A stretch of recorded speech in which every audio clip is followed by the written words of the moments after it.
fa lanonana ara-miaramila kosa no notanterana tetsy amin'ny cercle messe fiadanana androany nisy tamin'ireo manamboninahitra no notolorana mari-pahaizana rehefa avy nanaraka fiofanana nandritra ny herintaona. Manamboninahitra 7 ka 2 teratany nigériane ary 2 teratany comoriane amin'ny andiany 20 miofany eo anivon'ny école de l'état-major de l'armée malagasy ao fiadanana no tolorana mari-pahaizana diplôme d'état-major sy brevet d'enseignement militaire supérieur du 1er degré tetsy amin'ny cercle messe Sonerano ny maraina teo. Avy nanaraka fiofanana nandritra ny herintaona ary navita fanohanana voka-pikarohana. Raha tsy hivina dia nivelatra amin'ny lafy maro ny sehatra ny ompanana fikarohana nataon'ireo mpiofana dia ny fandriam-pahalemana sy ny filaminana indrindra ny fampandritany ny ady amin'ny jiolahatsambo ny vonjy-ranovaky sy ny sisa.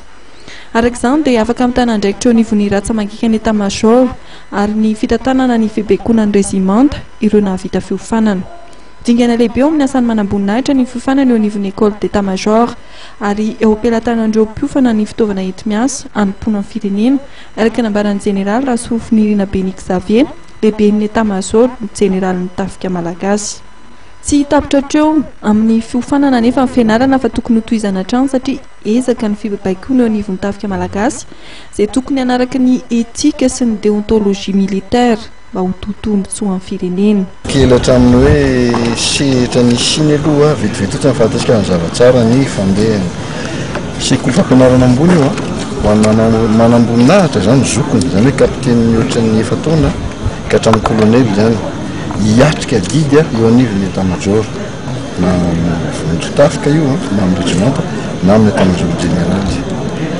Ny dikan'izay tsotra hoe ireo no mpandrindra ankapobeny na sehatra ara-paikady io na amin'ny fitantanana ho an'ny tafika ireo zany no manangonahitra manandraikitra ambony eo amin'ny tafika.